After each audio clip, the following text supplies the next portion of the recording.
Video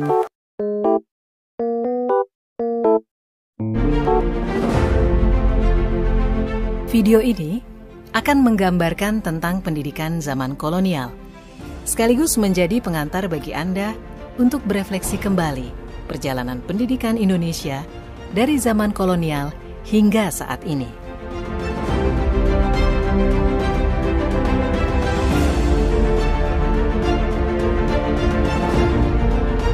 Tahukah Anda, pada tahun 1854,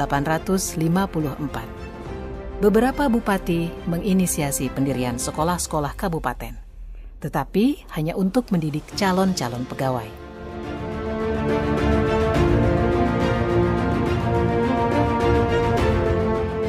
Kemudian tahun yang sama, lahirlah sekolah-sekolah Bumi Putra yang hanya mempunyai 3 kelas. Rakyat hanya diberikan pengajaran membaca, menulis, dan berhitung seperlunya, dan hanya mendidik orang-orang pembantu dalam mendukung usaha dagang mereka.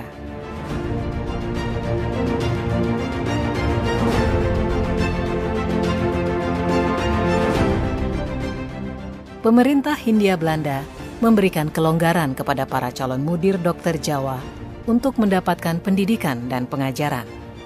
Namun, tahukah Anda mengapa?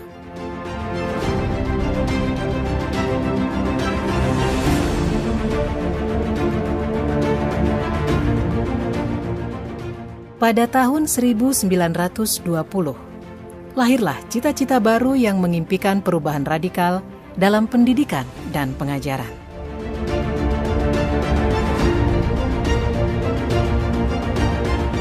Dan pada tahun 1922, lahirlah Taman Siswa di Yogyakarta sebagai sebuah gerbang emas kemerdekaan dan kebebasan kebudayaan bangsa. Taman Siswa ada sebagai jiwa rakyat untuk merdeka dan bebas.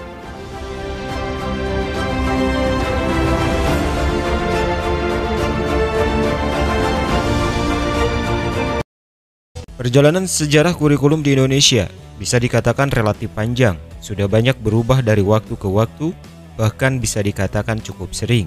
Tentu saja, setiap perubahan dimaksudkan untuk memberikan perbaikan dan penyempurnaan dari kurikulum lama menuju kurikulum baru. Berikut ini sejarah kurikulum di Indonesia dari tahun 1947 hingga tahun 2021. Kurikulum Rencana Pelajaran 1947. Ciri kurikulum 1947 yaitu menaruh perhatian yang besar pada pendidikan kesenian dan jasmani, dan setiap mata pelajaran yang diajarkan dikaitkan dengan kehidupan sehari-hari. Dalam mata pelajaran kurikulum 1947, setidaknya ada sekitar 16 mata pelajaran yang diajarkan, mulai dari bahasa Indonesia, bahasa daerah, berhitung, ilmu hayat, ilmu alam, ilmu bumi, sejarah, menggambar, menulis, seni suara, pekerjaan tangan, pekerjaan keputrian, gerak badan, kebersihan dan kesehatan, didikan budi pekerti dan agama. Kurikulum Rencana Pelajaran Terurai tahun 1952.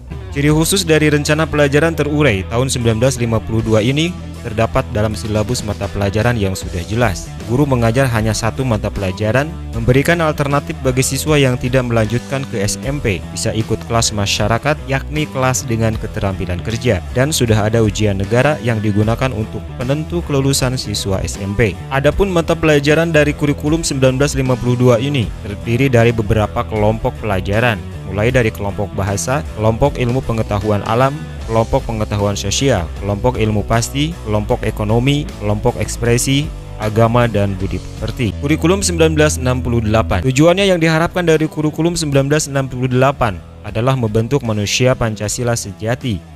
Tujuan ini diwujudkan dalam berbagai macam programnya. Sementara untuk ciri kurikulum 1968, yakni berusaha memperkaya pengetahuan, kecerdasan, keterampilan, serta pengembangan fisik yang kuat serta sehat. Materi pelajaran cenderung lebih teoritis dan tidak begitu dikaitkan dengan keadaan nyata dalam kehidupan. Memiliki sifat korelasi dengan kurikulum, di mana materi ajar pada tingkat dasar berkorelasi dengan tingkat lanjutnya. Pendekatan pelajaran terpisah berdasarkan disiplin ilmu untuk jenjang sekolah yang lebih tinggi dari sekolah dasar. Pada level SMA kelas 2, ada penjurusan, yakni jurusan sastra budaya dan ilmu pasti pengetahuan alam. Kemudian memiliki sifat politis, mencabut pengaruh kurikulum yang dicitrakan sebagai produk Orde Lama. Dalam kurikulum ini, pengelompokan pelajaran disederhanakan menjadi 3 kelompok bidang, diantaranya pembinaan jiwa Pancasila, pengembangan pengetahuan dasar, dan pembinaan kecakapan khusus. Kurikulum 1975. Kurikulum ini dibangun untuk merespon ketertinggalan Indonesia di bidang pengetahuan, serta meningkatkan mutu lulusan sekolah yang mendukung laju pembangunan negara. Beberapa ciri yang terletak pada kurikulum ini adalah berorientasi pembelajarannya kepada tujuan. Oleh karena itu, kurikulum ini memuat beberapa konsep tujuan yang dikenal dengan hierarki tujuan pendidikan, yang mencakup tujuan pendidikan nasional, tujuan institusional, tujuan kurikuler, tujuan instruksional umum dan khusus. Memberikan penekanan kepada efektivitas serta efisiensi dalam aspek waktu dan daya, menggunakan pendekatan sistem instruksional yang dikenal dengan nama PSSI atau prosedur pengembangan sistem instruksional, sehingga tujuannya lebih spesifik dan dapat diukur. Pembelajaran dijalankan berdasarkan GBPP, garis-garis besar program pengajaran, yang mengatur tujuan kurikuler, tujuan institusional umum, pokok bahasan, serta urutan penyampaian. Selanjutnya pada jenjang SMA dibuat sistem penjurusan, yakni jurusan IPA, IPS, dan bahasa. Setidaknya ada 9 mata pelajaran dalam kurikulum 1975, mulai dari pendidikan agama, bahasa Indonesia, PMP, ilmu pengetahuan alam, ilmu pengetahuan sosial, matematika, kesenian, olahraga dan kesehatan, serta keterampilan khusus. Kurikulum 1984.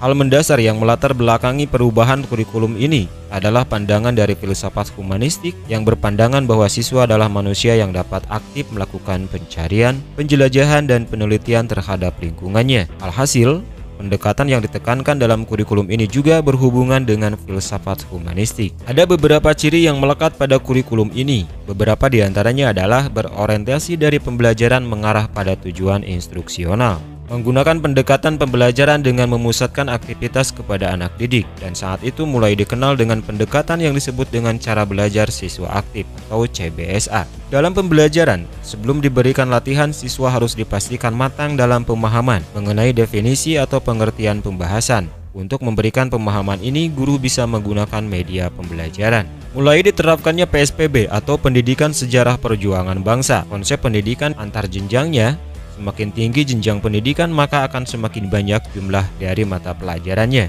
Lanjutnya tumbuh suburnya PLB pendidikan luar biasa seperti kejar paket A sebagai dampak langsung dari program wajib belajar 6 tahun. Setidaknya ada 16 mata pelajaran inti yang diajarkan dari kurikulum ini. Di antaranya adalah pendidikan agama, PSPB, PMP, bahasa dan kesusastraan Indonesia, geografi dunia, geografi Indonesia, ekonomi, kimia, fisika, biologi, matematika, bahasa Inggris, kesenian, keterampilan, sejarah dunia dan nasional, dan pendidikan jasmani dan olahraga. Kurikulum 1994.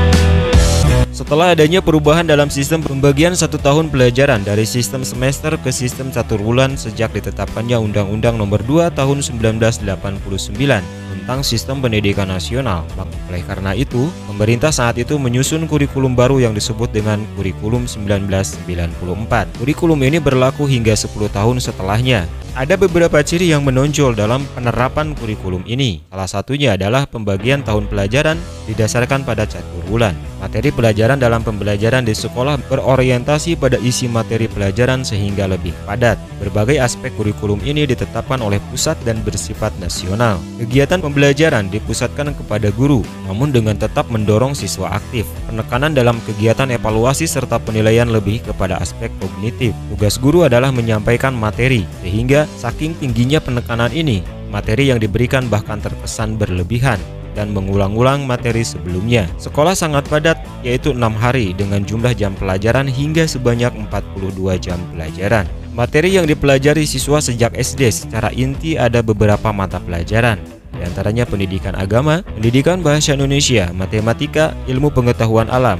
ilmu pengetahuan sosial, kerajinan tangan dan kesenian, pendidikan jasmani dan kesehatan, serta muatan lokal. Setelah lulusan SD, struktur pelajaran bertambah dan ada penyesuaian terlebih ketika masuk penjurusan di level SMA. Kurikulum berbasis kompetensi tahun 2004. Kurikulum yang pertama kali disusun dan diterapkan setelah Orde Baru berakhir adalah kurikulum berbasis kompetensi pada tahun 2004. Beberapa ciri dari kurikulum berbasis kompetensi adalah terdapat penetapan berbagai kompetensi sebagai sasaran aktivitas belajar siswa. Dengan demikian, siswa dituntut mencapai batas minimal nilai kompetensi dan kemampuan dasar yang telah ditetapkan.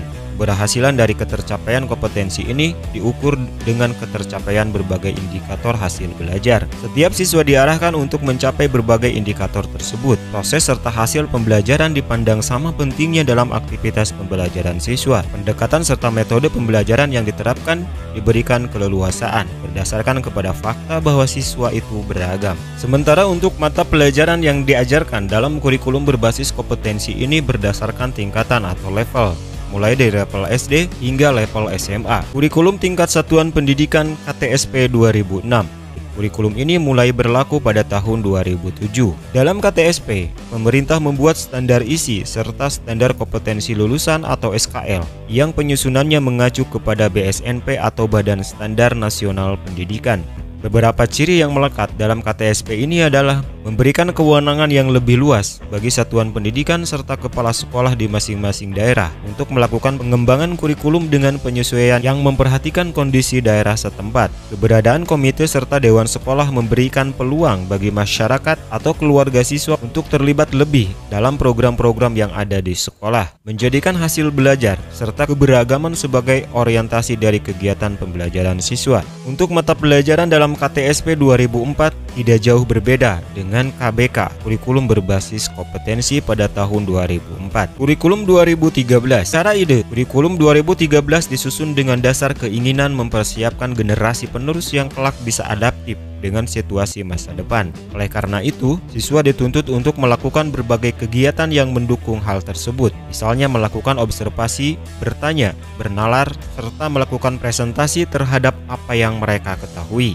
Dengan diterapkannya kurikulum 2013, diharapkan agar Indonesia memiliki generasi muda yang bisa siap dengan perkembangan zaman. Beberapa ciri yang terdapat dalam kurikulum ini yaitu menekankan pentingnya pendidikan berkarakter, menciptakan pendidikan yang ceria dan bersahabat sehingga guru dituntut untuk lebih kreatif. Pembelajaran dirancang dengan dorongan untuk melakukan pendekatan saintifik, meliputi kegiatan mengamati, menanya, menalar, serta mencoba. Kurikulum 2013 Revisi 1 tahun 2016. Perubahan kurikulum 2013 Revisi 1 yaitu meskipun dari struktur mata pelajaran relatif tidak ada perubahan, namun ada beberapa hal lain yang berubah dan menjadi ciri dari kurikulum ini. Salah satunya adalah metode belajar menggunakan metode pembelajaran aktif, di mana guru berposisi sebagai fasilitator yang mendorong siswa untuk senang belajar. Penilaian disederhanakan, semua guru tidak wajib menilai hal. Untuk penilaian agama dan sosial diberikan kewenangan hanya kepada guru agama dan guru PKN, meningkatkan hubungan antara kompetensi inti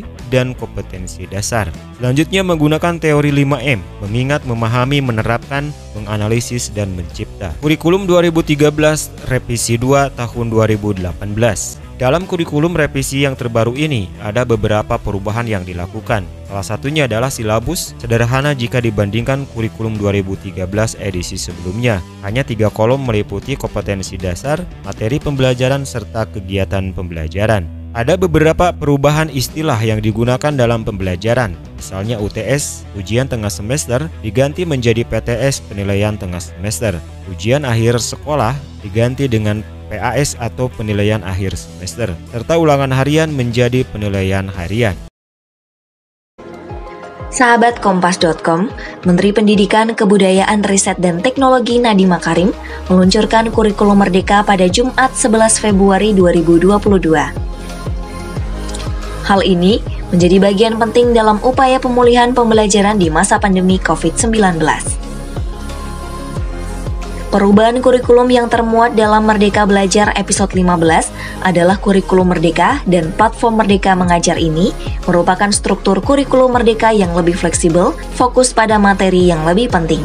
Untuk guru, juga diberikan keleluasaan menggunakan berbagai perangkat ajar sesuai kebutuhan dan karakter peserta didik. Terdapat aplikasi khusus yang menyediakan berbagai referensi bagi guru untuk mengembangkan praktik mengajar secara mandiri dan berbagi praktik baik. Sebagai contoh, pada jenjang sekolah SMA, tidak akan ada lagi jurusan atau peminatan seperti IPA, IPS, atau bahasa. Lebih dari itu, siswa dapat dengan bebas memilih mata pelajaran yang diminatinya, pada 2 tahun terakhir SMA. Untuk pemulihan pembelajaran sekolah, diberikan kebebasan menentukan kurikulum yang akan dipilih, yakni pilihan pertama, kurikulum 2013 secara penuh. Pilihan kedua, kurikulum darurat, yaitu kurikulum 2013 yang disederhanakan. Pilihan ketiga, kurikulum merdeka. Keunggulan kurikulum merdeka diantaranya lebih sederhana dan mendalam. Kurikulum merdeka lebih fokus pada materi penting dan pengembangan kompetensi peserta didik pada fasenya. Hal ini menjadikan belajar lebih mendalam, bermakna, dan menyenangkan. Kedua, lebih merdeka. Peserta didik, guru maupun sekolah diberikan kemerdekaan dalam kurikulum merdeka ini, yakni peserta didik dapat memilih mata pelajaran sesuai dengan minat, bakat, dan aspirasinya. Guru mengajar sesuai dengan tahap capaian dan perkembangan peserta didik. Sekolah memiliki kewenangan untuk mengembangkan dan mengelola kurikulum dan pembelajaran sesuai dengan karakteristik satuan pendidikan dan peserta didik. 3. Lebih relevan dan interaktif. Kesempatan lebih luas diberikan kepada peserta didik untuk secara aktif mengeksplorasi isu-isu aktual untuk mendukung pengembangan karakter dan kompetensi profil pelajar Pancasila. Dukungan untuk guru, kepala sekolah, dan dinas pendidikan berupa penyediaan perangkat ajar, buku tes, dan bahan ajar pendukung, pelatihan dan penyediaan sumber belajar guru, kepala sekolah, dan pemerintah daerah, jaminan jam mengajar, dan tunjangan profesi guru.